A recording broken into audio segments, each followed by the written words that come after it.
Hi, this is this is what I always say is the most interesting, and I'm going to say it for myself actually, because I never normally say this, but I find it's one of the most interesting things on conservation on the internet at the moment. So there, I've said it. In conservation with, my name is David Lindo, also known as the Urban Birder. And for those unfamiliar with In Conservation with, or watching this in the future on YouTube, in conservation with even is a series of interviews held by myself, but talking to people within the world of conservation, movers and shakers who are, writing books, who are creating history, who are talking about their passions. And you will get it here on In Conservation With, and you can check it out online, as I said earlier, on my YouTube channel. And if you are watching this in the future, please like and subscribe and tell all your friends, because there's so many different conversations to listen to and to watch as well. So tonight will be no different, I can promise. Um, my guest is a man who goes by the name of Mark Thomas, and he is the RSPB's UK Head of Investigations. And I've known Mark for a few years now, but before we even talk about how we know each other, I must introduce the man to you. Mark, how are you and where are you? Yeah, good evening, David. Good evening, everyone. I'm fine. I'm in a pre-Christmas haze at the moment. So I got sent out today with a list of about 10 things and a piece of paper to do, and just went round in circles trying to do these things. I'm at home. I'm in Cambridgeshire. I've still got a couple of days of work at the RSPB before we break up for Christmas. Looking forward to that just for the rest more than anything. I've got two kids that are kind of teenage age now, so it should be fun for a few days over Christmas. Yeah, well, if you're watching this, as I say, in the future, this will be definitely the last in conservation with of 2023. So we're going to end with a bang, hopefully.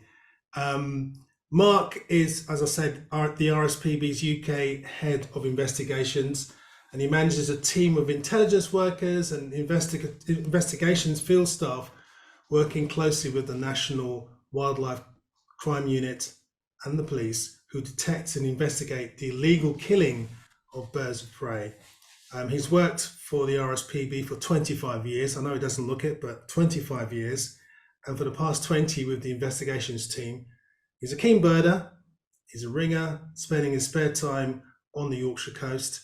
He's a member of the BOU, the British Ornithological Union Records Committee, that's SBOURC, assessing potential first records for Britain, which is in itself a very interesting subject. And I think we may need to have you back and talk about that. In fact, I was actually inviting you to come on, I think just around the COVID time, because you wrote a book, didn't you? A self-published book on the birds of Buckton, which has sold out, ladies and gentlemen, sold out. It was quite a small print run, but it's great to have sold all the copies. Well, that's good. And we've known each other, as I said earlier, for some time, haven't we? Do you remember the very first Probably, time we crossed eyes? yeah, probably 15, 20 years probably at Bird Fair, something like that, I guess. Wow, it's amazing where the time goes. It's incredible. Well, you are a very keen birder, as you've said, and as I say, I'd like to have you back to talk about the BOU RC, the assessing of potential first records for Britons. But anyway, we're here to talk about a very serious subject, which I find really depressing. Actually, I mean, I'm sure everyone else does. I just don't understand why there's even a need to have an intelligence unit to actually to do this, because it shouldn't be happening in the first place. It shouldn't be, people shouldn't be checked upon and shouldn't be doing this stuff anyway, but obviously they are. But we are talking today about the report that is coming out or has come out regarding the illegal killings of raptors. So maybe you can fill us in a bit more, Mark. Yeah. So I work for the RSPB investigations team, and I've got a PowerPoint. Do you want me to launch the PowerPoint now and begin Yeah, to? I think it's nice if we talk about the bird crime report if you show us the background, so we can then, if people don't understand or don't realise what's happened here and what is happening, it'd be good to sort of fill them in. Right, I'll just share my screen. Just bear with us 1 second. And of course, all those watching, if you put yourself on speaker view, you'll get the full Monty as opposed to a load of squares with different names and people's, faces and stuff like that, so you can get a better view. Does it work, David? It's there, yeah. Perfect. Right, okay. First slide. I'm going to show you a little animation that was put together by Leeds University for us a number of years ago. So some of it is slightly out of date, but it kind of sets the context of the rest of the talk. So here we go. Here in the UK, birds of prey are under constant threat of being deliberately and illegally shot, trapped, or poisoned. Each week, the RSPB receives reports of birds like peregrines and red kites being killed. But how many more go unreported and undetected? For the rare and beautiful hen harrier, persecution is a major threat to their survival as a species in England. Only 3 pairs bred here in 2017. The hen harrier is known as the ghost of the moor, and it risks becoming one if this continues. Bird of prey persecution is a national disgrace, and we're urging the government to end it. Please share, be our eyes and ears, and help restore birds of prey to our skies. So I think that kind of sets the tone for the talk. There will be some images during the talk which are not very pleasant, and there's a bit of a warning, obviously, before you see these slides, but it's the very nature of the work we do day in and day out, and it would be wrong of me to try and paint some kind of rosy picture that's just not true. So the first slide, that's pretty graphic. This is a peregrine falcon. It was found in a trap in a quarry in the Midlands. Trapping of birds of prey is one of the areas where birds of prey are killed. So the work of the investigations team, which I lead, it's across all 4 countries in the UK. And as David said earlier, we have several different parts to the team. So one is we have a team of 4 people who work in the intelligence arena. So these are people who, if you saw something like this and you rang the RSPB, you would inevitably contact one of my colleagues in the intelligence team, or you would go to our online reporting system, or you just tag one of us in Twitter, which seems to be a common way of receiving these kinds of things. And what we would do then is we'd telephone you back, we'd speak to you in the strictest of confidence. We wouldn't disclose your name or anything like that unless you allowed that to happen. And we would essentially report that to the police, or we would go to the location ourselves and undertake some kind of surveillance to try and work out who's killing these birds and try and get evidence of that. Now, the people within the team that go and investigate things are the investigations officers, and we have investigations officers in Scotland, England, Wales, and Northern Ireland. So we're 4-country operational across the UK. And these are people who, you want to say secret squirrel, they kind of hide in bushes and try and gather evidence. Our jobs are made a lot easier these days with technology, so we can use remote cameras. We can use satellite tags and satellite devices on some birds of prey. So we are benefiting from advancing technology. So the kinds of things we investigate, as you can see here, the trapping of a peregrine. Sadly, this bird had to be euthanized. The leg wasn't broken, but it got infection. And often we are dealing with birds in kind of tragic circumstances, unfortunately. When we investigate things, we work in partnership with like the National Wildlife Crime Unit, with individual police forces, and then with colleagues like Natural England, Nature Scott. So we're kind of one big partnership and one big team trying to tackle these offences. I'm just going to move on to the next slide. This is a case of a poisoned buzzard. You can see the bird is holding the remains of a pheasant, and that pheasant has sadly been laced with poison. This photograph was sent in by a family that were out walking, and there's another picture which shows the 3 children, and you can see the Wellington boots just in the corner of that picture. And these kids ran in front of the parents, came across this scene. They were very young children, ranging between 3 and 7, I think. They could have so easily have touched this bird, and that bait was laced with a a poison which is very, very toxic. And if you look very carefully, you can see a piece of meat in the buzzard's mouth.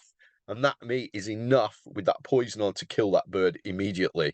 So poisoning is very indiscriminate.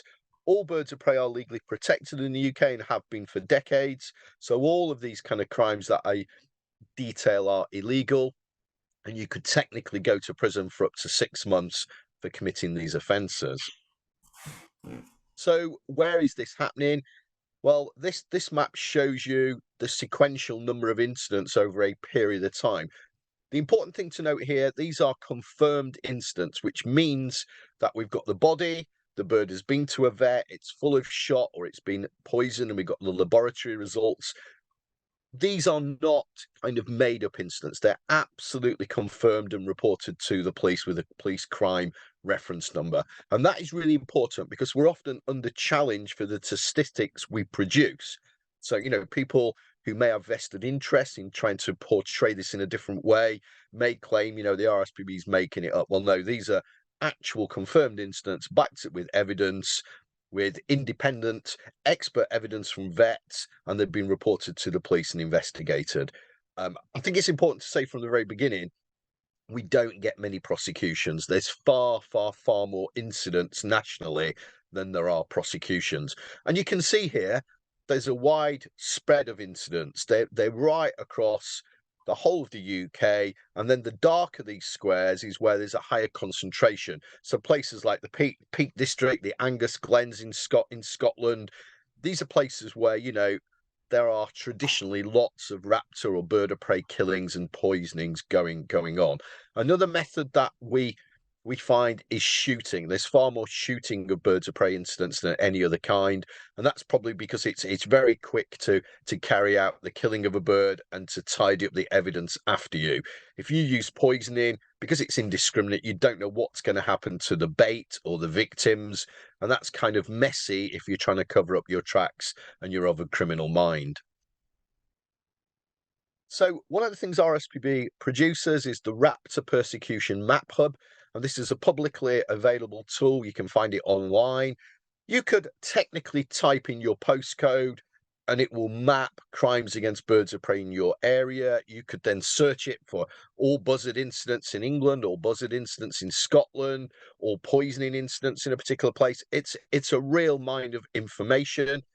It's kind of disseminated at a level where you can't get like really, really accurate data, because that would be unfair to do that. But it does give you a real good overview of all the things that have been going on.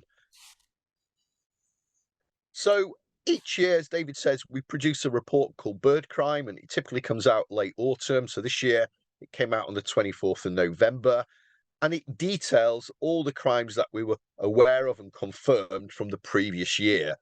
So why is it taking 9, 10, 11 months to produce? Because there's so many incidents, and each one involves us chasing up the police to get confirmed vet post-mortems and confirmed incidents, and things are never straightforward, so that lots of these investigations are complex. The front cover of this shows the tragic situation. So this was in the Norfolk-Suffolk border. Suffolk police had a phone call, and they went to a car park in Thetford Forest, and they found 5 dead juvenile goshawks at that location.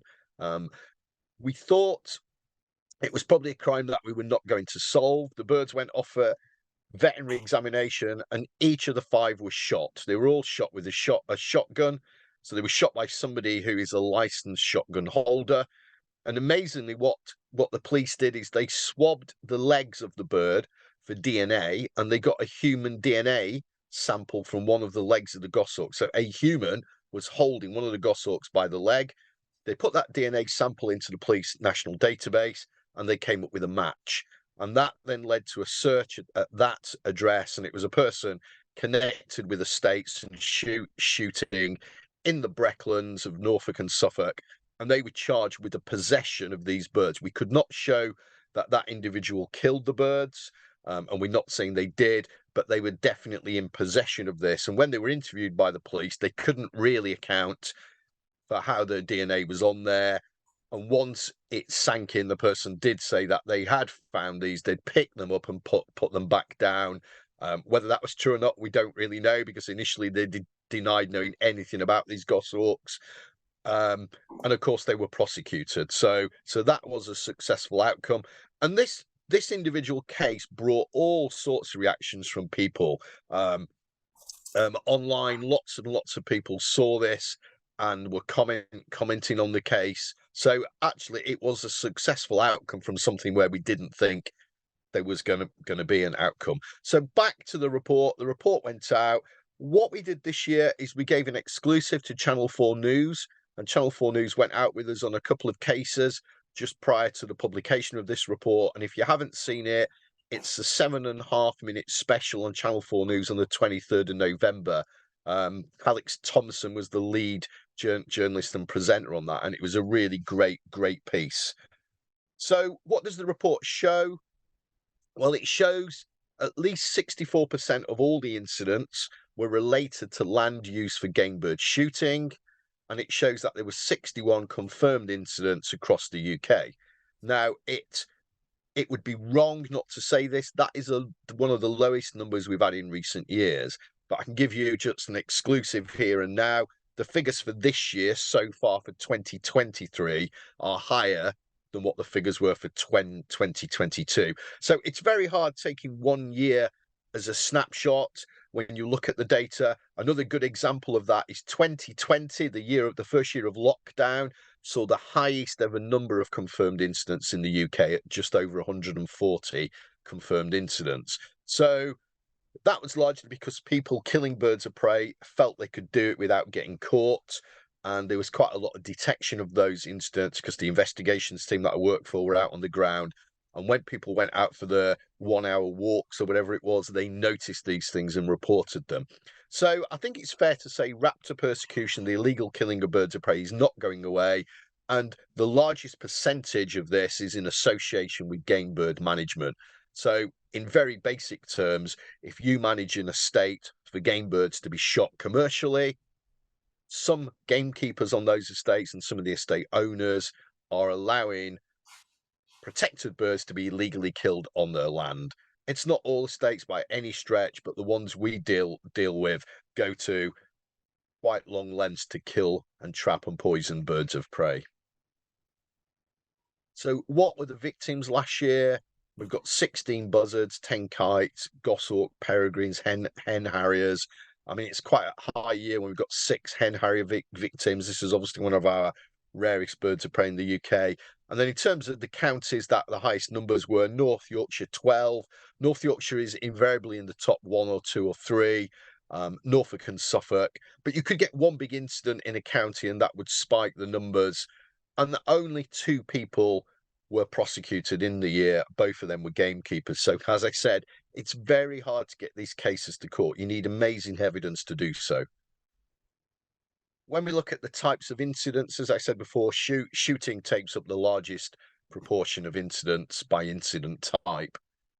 And then when we look at this overall, so between 1990 and 2022, of all the convictions related to raptor persecution, 67.5% have been gamekeepers. So it clearly tells you where the problem is in terms of raptor persecution. A gamekeeper is a person paid by an estate to protect game birds for the purpose of shooting of those birds commercially. So 1 or 2 really big cases were detailed in the report. So although numbers were lower, some of the incidents were really significant, and the level of significance of the incident was really high. So this is one of the Isle of Wight white-tailed eagles. It's a bird which had been roaming around as they do in the first years, and it ended upon an estate in West Sussex. And the Eagle Project, Tim McCrill, contacted us and said, from the tag data, this bird looks like it's dead. So we had a visit to the location to try and locate the eagle just to see what was going on, and we couldn't find it. We contacted the police, and the tag data was continually telling the project the bird was still in the same location. So there was an official search of the estate with the police, RSPB, the Eagle Project. And my colleague Guy Shorrock, who's worked for investigations for decades and now is a volunteer in the team, Guy eventually located the eagle's body, and it was wedged up in a tree, very hard to find, in the crown of a tree. Guy promptly climbed up, and the bird was brought down to the ground. That bird went off for testing, and it came back illegally poisoned. So, you know, there's probably nothing unique about that. It's obviously shocking that it was a white-tailed eagle. It was shocking. It was one of the first persecuted eagles since they became extinct over 100 years ago. And we were back to the same problem that this bird faced decades and, you know, centuries ago. So that was ironic in that sense. But the story got really interesting a few days later, because we had a phone call, and I took a call from a man who is connected with the location where this eagle was found, and he was present 3 days after the eagle had been poisoned, and he was present with his retriever dog on a shoot, and the dog was picking up pheasants that had been shot, and he'd done that quite a number of times before in that location.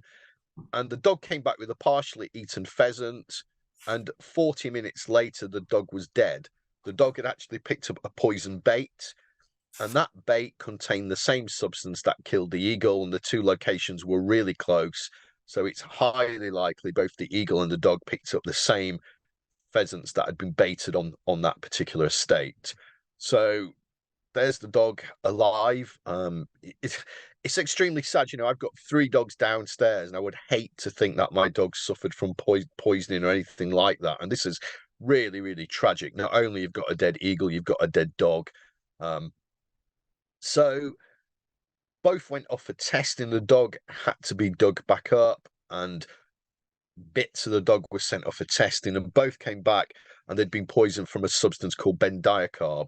Now, bendiacarb in its strongest form is now banned. It's an insecticide used to treat wasps. So this has got no right to be found on a bait in any way, or it's got no right to be the substance that kills amazing birds of prey and dogs. So Sussex police investigated this for approximately two years. They had a suspect, but the evidence was never good enough to basically prove who killed these animals, and it's now out of time and no charges have been brought. So Channel 4 News, the feature I talked about, covered this, and they interviewed the person whose dog it was, a very emotional interview about the fact his dog died on that estate. When he reported the dead dog and the fact it had been poisoned to the estate, they paid him a considerable sum of money in compensation for the death of the dog. The next thing that bird crime details is a story about these amazing birds. Hen harriers is one of the satellite tag birds. So the headline of that story was that since January 2022 to October 23, we've lost 39 hen harriers in circumstances where raptor persecution was proven, or satellite tag birds went missing suspiciously. So that's a significant number of birds in a very short space of time.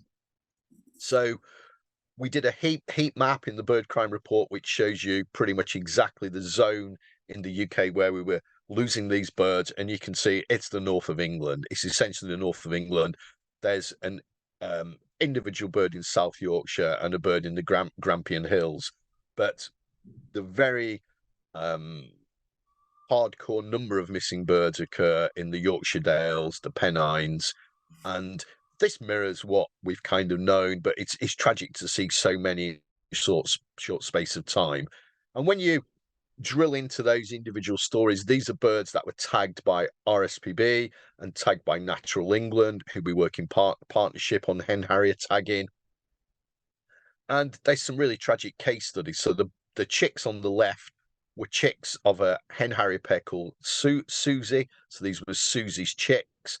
It was a nest that Natural England were monitoring. There's a fantastic podcast about this, like a true crime podcast. So if you Google that, it's worth listening to, several parts to it.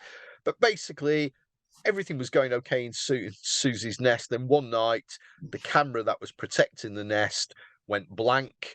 And the next morning, when England went to monitor the nest, the chicks had been stamped on and they were dead in the nest. They went off to a pathologist who confirmed that all the chicks had been stamped on. Somebody went there, presumably covered up the camera, and then killed the chicks in that particular nest. And then the bird on the right is a male hen harrier, ironically called Free. And this bird was found again in that northern England belt. It was dead. It was a Natural England satellite tagged bird. And when it went off for full post-mortem by an avian pathologist, it was found that not only did Free have his leg detached from his body, but he had his head pulled off whilst he was alive still as well. So these are grotesque, horrible incidents, but they're the kinds of things that we have to report. The next incident that's detailed for hen harriers, this is a bird which was an RSPB tagged bird. It was tagged in Bowland called Dagda, and Dagda was breeding a year after this picture was taken. It was breeding on the safety of our nature reserve at Geltsdale, and then the tagging data told us basically that the bird had gone from the reserve to feed on a neighbouring moor, and then the tag data told us the bird was dead.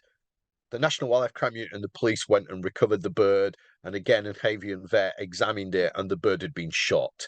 So this was a shot breeding hen harrier that was breeding on our reserve, and all of those kind of stories, Dagda and the white-tailed eagle I referred to, were covered in that 7.5-minute piece by Channel 4. So that's definitely worth watching, and it kind of gives the flavour of the report, really. Another incident in the report was the short-shorted owl. So we think considerable numbers of short-eared owls are shot on driven grouse moors across the UK, and this was a really interesting case where a local bird watcher was out in the Peak District. He was watching this owl in the distance on a driven grouse moor, and then he saw the owl just explode. And basically, a person walked up to the owl carrying a gun. It was quite a distance away, but the observer managed to get some location details. He reported it to RSPB, and we went with South Yorkshire Police. And the man stood in the same location, and through radio contact guided us and guided the police into the location, and a shot owl was found on the moor. Again, we don't know who shot that, but highly suspicious. It was shot with a shotgun on a driven grouse moor. The police led the investigation. I think they interviewed several people, but didn't have enough evidence to bring a prosecution. So that's a very typical case. So what are we doing as a team? We're prepared. We know these things are going on, so we try and get as much intelligence as we can. We try and prevent things by publicising nests of rare birds and guarding them. We use modern technology to try and prevent things as well. When we can't prevent things, we pursue the people who are doing this by using covert footage and different techniques, working in partnership with our partners.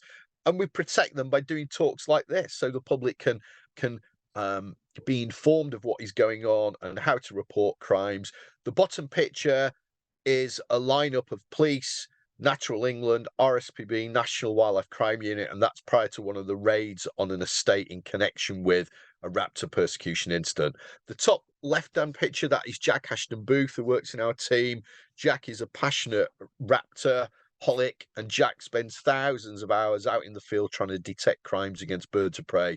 And then the top right is a tag from an eagle that was found by a walker in a dried up stream bed in Scotland. And that tag came off a bird which may well have been illegally persecuted. The evidence pointed to that in terms of the suspicious disappearance. And the significant thing here is the tag is wrapped in lead, and that would prevent any more data coming from that tag. So whoever killed that eagle, cut that tag off, wrapped it in lead and threw it in a river. So that shows you the kind of methods deployed in terms of trying to kill birds and get away with it. The picture that you saw with all the people lined up, that raid was one in Norfolk on a gamekeeper called Matthew Stroud. It was quite recent. And this was a case where we actually thought this individual might well have been jailed, because there was multiple offences: the killing and poisoning and shooting of goshawk, buzzards, the possession of strychnine poison, which is a highly toxic banned poison and has been for decades. He didn't receive jail, and it was a really measly outcome at court. And there's one of the issues: the sentencing of these crimes and the way the magistrates review them and discharge these cases. We believe that needs to improve. So if you've got a court that's dealing with things like shoplifting throughout the day, and then something like this comes along, it's much more serious, much more significant. And we think the courts need better sentencing guidelines. They have the powers. This person could have been jailed, but they chose that wasn't the route they were going down. Another thing that came out about 2 years ago now was this report, which basically it did a review of how the UK government and enforcement agencies are tackling wildlife crime, and it interviewed lots of people, including myself and some of my team, and it came up with about 12 to 13 recommendations for raptor persecution. Now, if all of those were used tomorrow and became law tomorrow, I don't think we'd be here doing this talk. It's really important that the findings of this report are put into play, and the sooner the better. But I'll talk about that in the next couple of slides. So what needs to happen? Well, we need licensing. So licensing of driven grouse shooting in particular. So what does that mean? Well, it means every estate that shoots grouse has a license to operate. And if there's any detected wildlife crimes on that estate, then it could potentially lose that license for a period of time. It may be 5 years. So a grouse moor is worth about 20 to 30 million if you bought the grouse moor, but it's a prestigious piece of land owned and managed for commercial grouse shooting. And we think that licensing would bring a stop, or it would certainly deter most estates from killing birds of prey. At the moment, it's seen by some estates as just going hand in glove. If you want to maximize the number of grouse to be shot, you've got to kill all predators on that estate, be them legally protected or not. Some commentators want an outright ban on driven grouse shooting. That's not the RSPB's position. We've called for licensing for quite a number of times, quite a number of years consistently, and we're not going to deter from that. We want legal, sustainable land management. And the really good news here is that the Scottish government have grasped this. So after a number of golden eagles were illegally killed, and some of the academics in Scotland wrote a report all about that called the Werity Review, that recommended certain things to the Scottish government, and one of those is a bill that is currently, it's gone through the first reading of the bill. It's going to go to the second stage next year. And ultimately, that is going to bring in licensing of driven grouse shoots, or in Scotland, grouse shoots. And that's probably going to happen within the next 12 to 18 months. So it's going to be really fascinating to see what the results of that are. Will there be a decrease in raptor persecution? And then equally as fascinating to see how the rest of the UK governments that have grouse moors are going to react to this. You know, most of the incidents at the moment are still occurring in England. And at the moment, we're a million miles away from licensing coming in. We have an election next year. We don't know what the outcome of that is going to be, and we don't know what the future holds for things like licensing of driven grouse moors in England. So it's a dynamic situation. Scotland are absolutely leading the way, and that is the right thing in the RSPB's view. So I think that kind of sums up the current position. It's a massive thank you to people who are in the audience tonight and people who will watch this online. They are definitely the eyes and ears for our team. They are reporting things to us regularly. If you see something you're not sure whether you should report it, absolutely do, because it might be the piece of information we need that allows us to complete the jigsaw and to work with our partners tackling these sorts of offences. So I'll just stop sharing at that stage. Okay, thank you, Mark. I mean, I don't know how you go to work, to be honest. I don't know how you can go to work every day, because sitting here watching that, and obviously I've known about the bird crime work that the RSPB do, and obviously I know about bird crime, but you know, it seems to be that the people conducting these crimes have very little intelligence. They are sort of archaic in their methods and their thinking, um, and the punishment seems to be woeful, which means that it doesn't seem to be much of a deterrent to me. I mean, how do you feel going to work every day knowing that at the best outcome could be a fine, or as you said, a couple of months in jail? I mean, how does that make you feel? Certainly selling the job, David. It's it's really important because we're really passionate, and we're a passionate team of people all with the same thought process. And ultimately, what is happening here, it doesn't matter on an individual basis about what happens at court. We have demonstrated which industry is most responsible for these deaths. And in Scotland, that is bringing about a lawful change in how that particular industry is being run. So if you are conducting yourself legally in Scotland, you have nothing to fear from game bird or grouse moor licensing. However, if you are killing birds of prey on your estate, or you've been told to kill birds of prey on your estate, then the law is going to change, and it's going to make it much more difficult for you to do that, because the punishment ultimately will probably mean that the person pulling the trigger might lose their job, or that particular estate who's orchestrating the killing might lose the ability to shoot for a period of time, and that's going to have a real significant impact.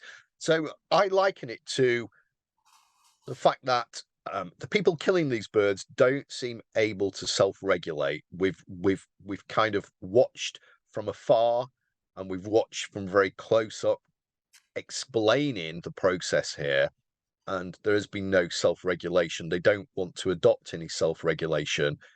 And what we need, the position we need to get to, is where somebody sees a golden eagle flying over a moor and values that because it allows them to shoot game birds on that moor, as opposed to killing it because they think it's a threat to their game birds. For every eagle shot, trapped, or poisoned, or any other bird of prey, it's one step closer to greater regulation of, no doubt, the hobby or the industry or the interest that they really enjoy.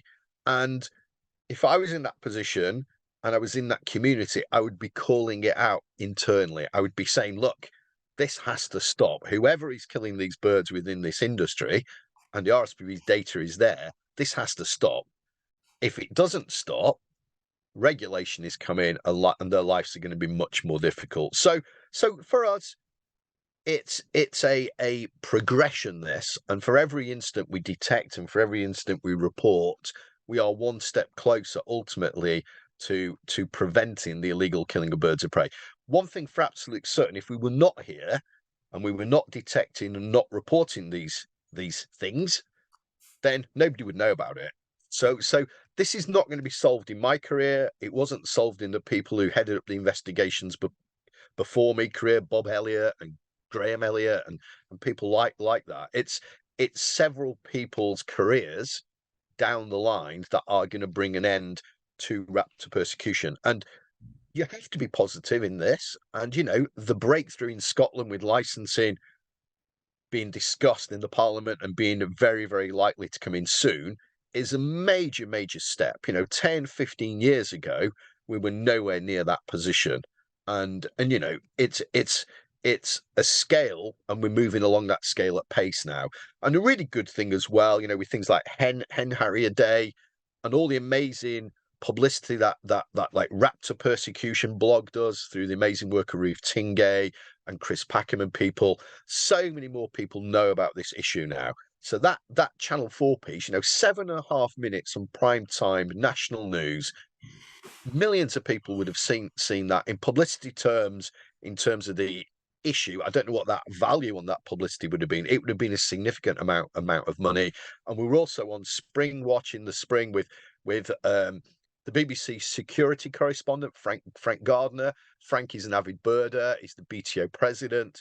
And Frank fronted up and presented a piece on hen harriers in the spring. And again, those two things have been really powerful this year in getting that message across.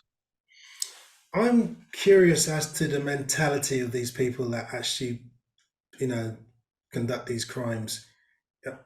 They can't be that intelligent because, you know, you kill one golden eagle, you kill, or we know of 6 hen harriers, for example, in 1 year.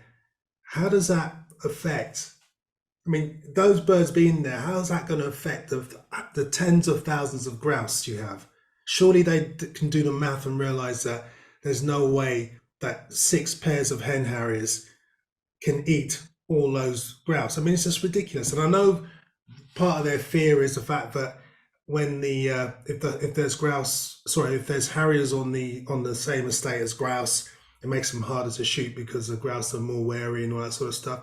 But come on, I mean, I want to talk about the shooting as a separate thing, but come on, if you call yourself a hunter, then that's what you do, isn't it? You hunt, you stalk. You don't just have it all conveniently in front of you.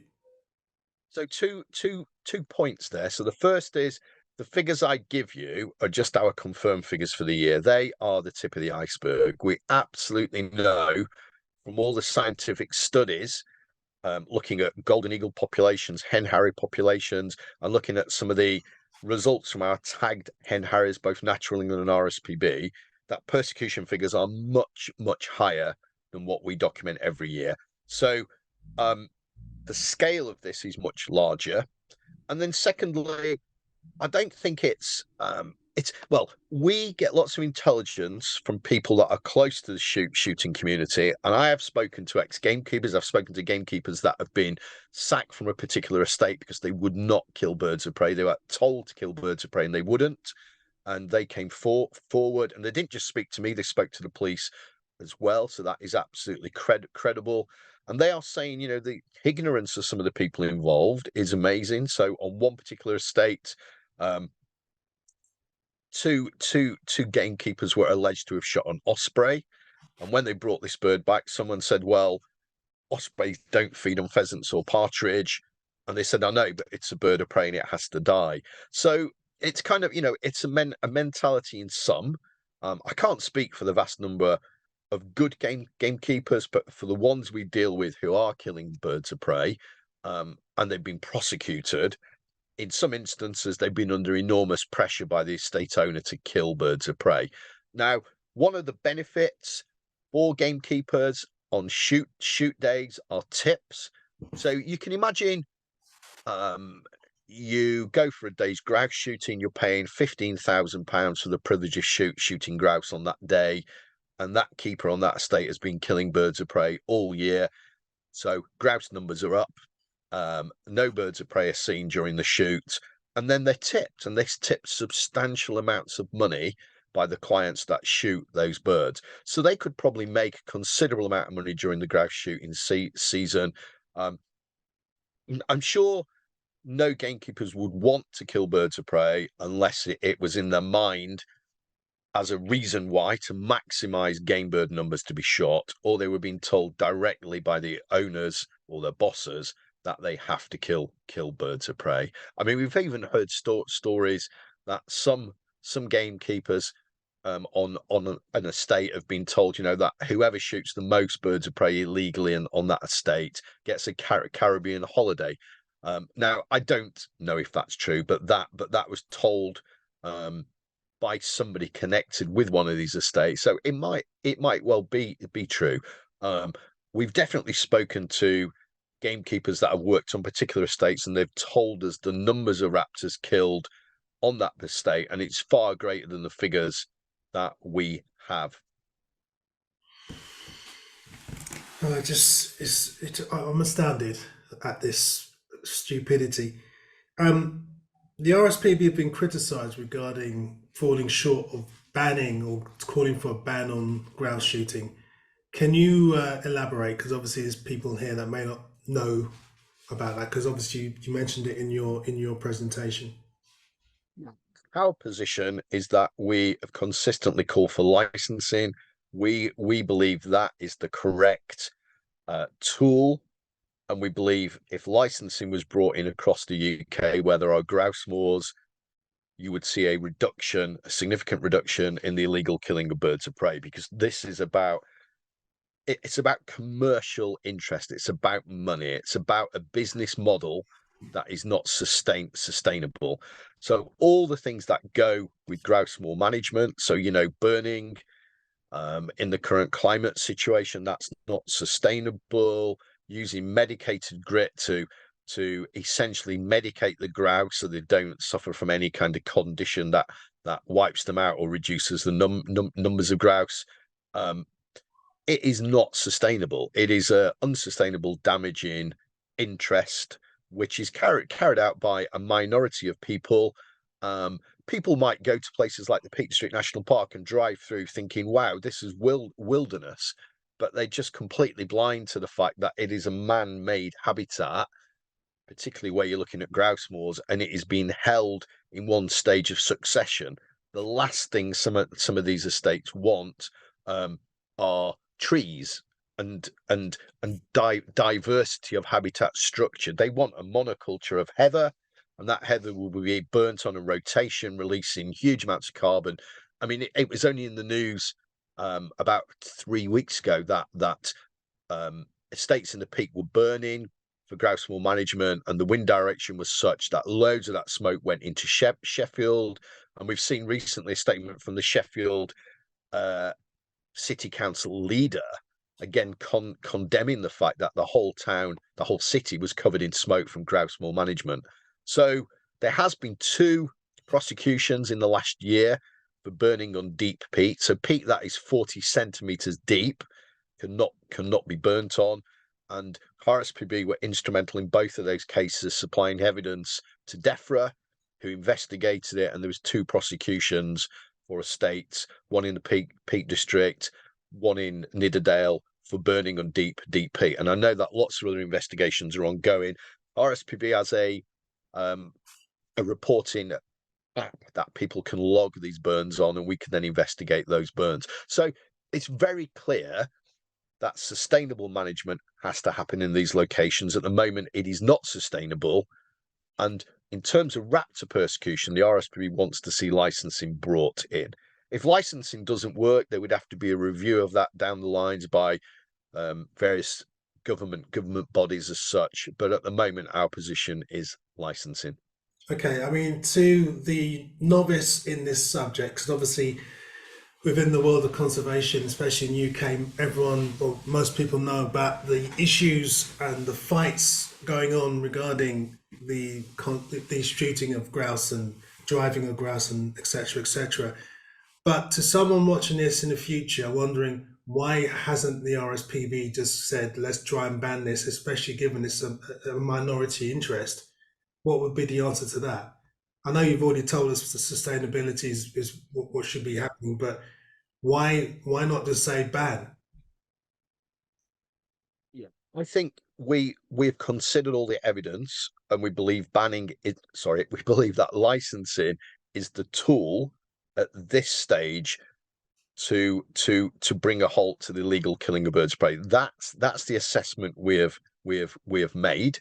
I think on a completely different note, and this is not part of the RSPB's discussions, but I would imagine trying to convince a government that a ban of something is the way to go is a lot harder than taking a line which obviously in Scotland has worked and is working in terms of licensing. So I think that is the measure and the way that we want to see this play out. You know, grouse shooting is not illegal, but the killing of birds of prey in association with it is very much illegal, and that's what we're hoping will be stopped by licensing. And you know, I fully support that. I think the ability of our team to go out in the coming years when the law in Scotland changes and to catch estates killing birds of prey, knowing that they're going to be commercially hit if they're found guilty for up to 5 years, that is a really significant deterrent in my view. Okay.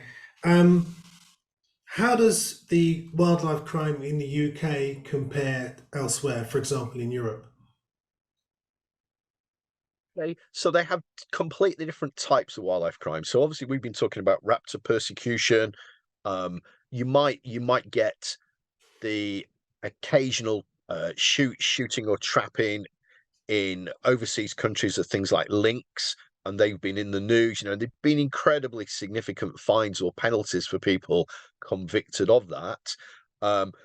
There is an increasing number of raptor persecution incidents in countries like Germany. There's a lot of illegal poisoning going on, and then you've got this massive other issue of illegal hunting of birds. So in places like Cyprus, Malta, Lebanon, and that again is totally unsustainable. It's illegal in many countries, and even when the shooting of certain birds is permitted during a season, from the evidence I've seen, it looks like large numbers of birds of a whole variety of species are illegally killed. I was looking at something today from Cabs, which again was looking at Lebanon, and it was the shooting down of birds migrating at night using search lamps and tapes to pull birds in on mountain passes, and then those birds are shot. And it's absolutely tragic and just unbelievably difficult to tackle these kinds of things. And again, hats off to Cabs for the work that they are doing. We have done huge amounts of work in Cyprus over the years. We've done quite a bit of work in Malta. And you've got to be consistent. You've got to go out year on year and really tackle this at the heart of the crime.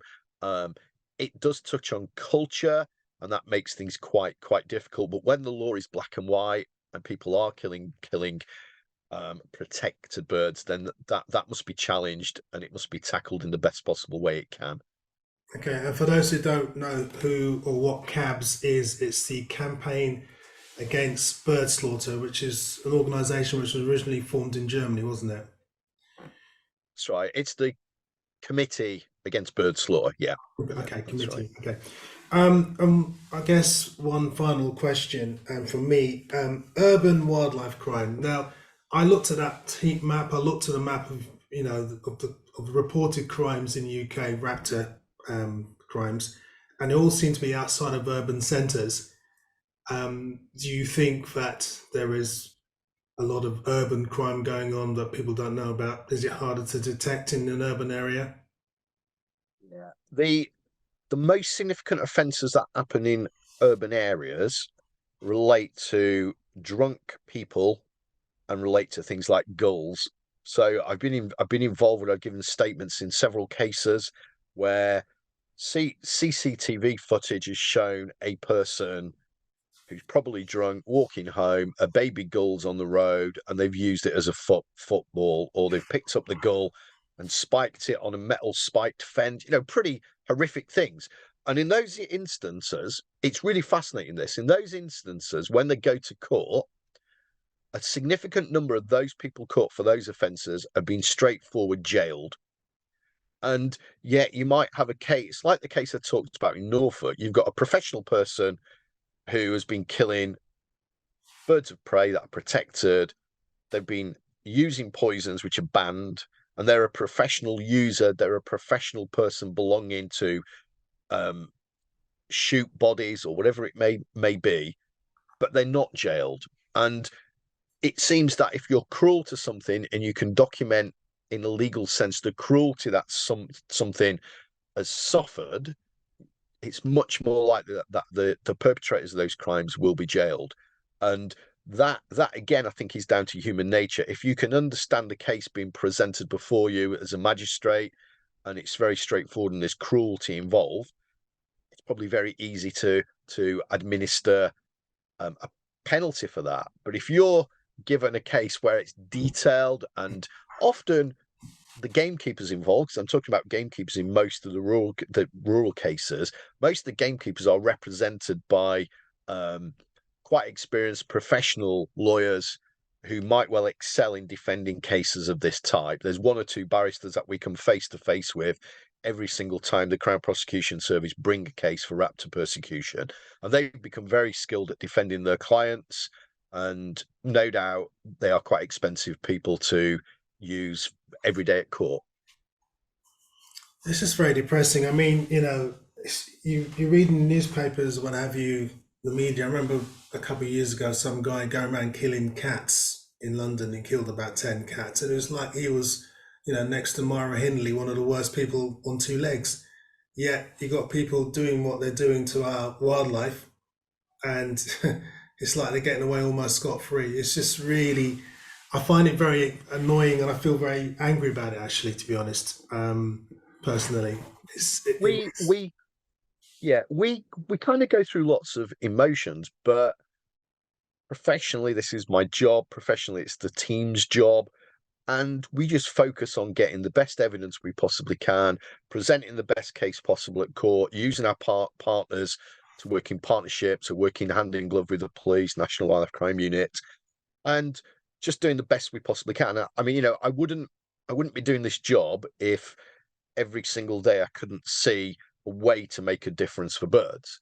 I've been obsessed with birds since being a kid, and you've got to do this kind of job, you've got to think, right, what can I do today that is going to benefit birds in terms of the work that we do? And that's the way the whole team approaches it. Everybody is incredibly professional. Yeah, we have some dips where, a case you've been working on for a long period of time fails. There's not so many of those. Often the case is trying to get cases to court. That's more difficult than getting the right outcome at court from a case. And it's difficult to get evidence. So one of the things which our team does that none of the other agencies do really, or the police, is we use covert methods. So we're not a public body, and therefore we're not governed by the regulations that govern public bodies like the police. So the police cannot do covert surveillance for wildlife crime offences unless they've got the landowner's permission. So that's often in very unusual circumstances, but largely the police don't do covert surveillance, and RSPB can. So if you reported something to me today about a trap that had buzzards in, we might well go and deploy a camera. So that trap might be a lawful trap. It's legal to catch magpies and crows in it, for example. But if someone catches a buzzard, they have to open the door and let the buzzard go. And we know in some instances that's not going to happen. And we have to gather that evidence. And if that bird is illegally killed, we have to take that then to the police. And people might say, well, why don't you just let the buzzard go? Well, we can't be there the following day or the day after that or the day after that. And if somebody is killing buzzards, we need to catch them doing it and essentially change that regime in that location. Well, listen, I find the work that you and your team do totally and utterly commendable, and full power to you.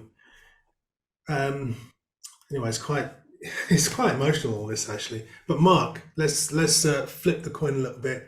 Let me lighten the mood and ask you, what is your favorite bird as it's coming towards the end of 2023? We're in a festive time. Not that I'm trying to influence your choice, of course, but I'm just trying to bring the atmosphere up a bit. It's an impossible question to answer, so I'm going to give you one or two examples of birds. So 13th of January, and this was in 1987, my parents had gone to pick my brother up from school, and I was stood looking out in our garden. There'd been about 3 foot of snow in Sheffield, and we had quite a small garden. And I was an avid birder in the garden, so occasionally we might get like redwings, which are amazing. And I looked up in the rowan tree, which actually had no berries on it, and there was one bird sat in the rowan tree, and I got my bins on it, and it was a bird I'd never seen before until that point, and it was waxwing.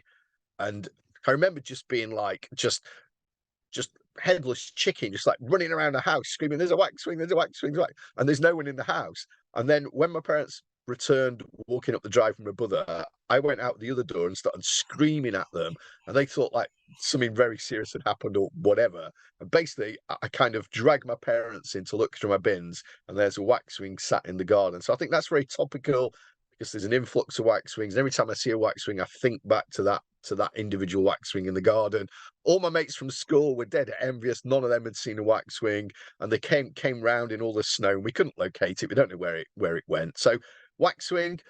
I did a study at Clumber Park on hobbies, so I absolutely love hobbies. And at this particular location, it was a family of hobbies over decades, or different individuals that were targeting a swallow roost. So I did this study at what time the hobbies appeared in relation to what time the swallows roosted, what the hunting techniques of the hobbies were. Did they chase the swallows for a long period of time?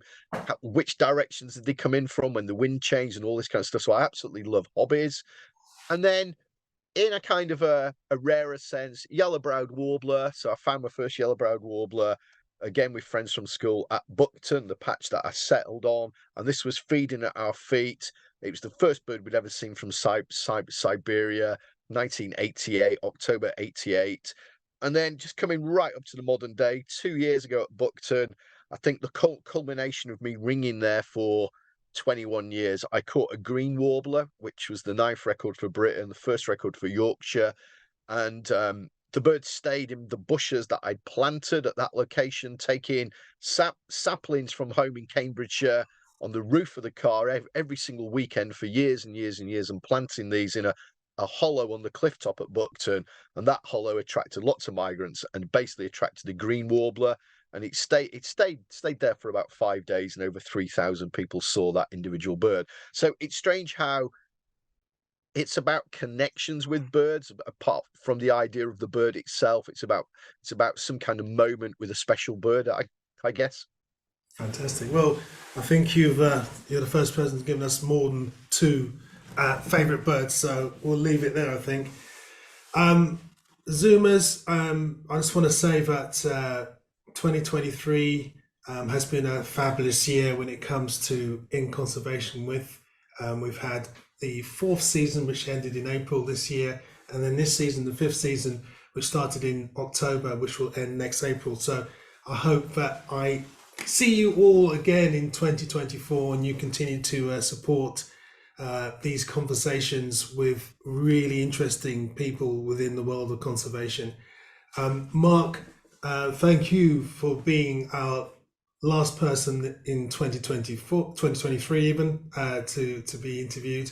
And again, the subject which I hope will let people into your world and leave them feeling a little bit, I don't know, positive as well, hopefully, to try and make a change along with you. So thanks a lot for your time.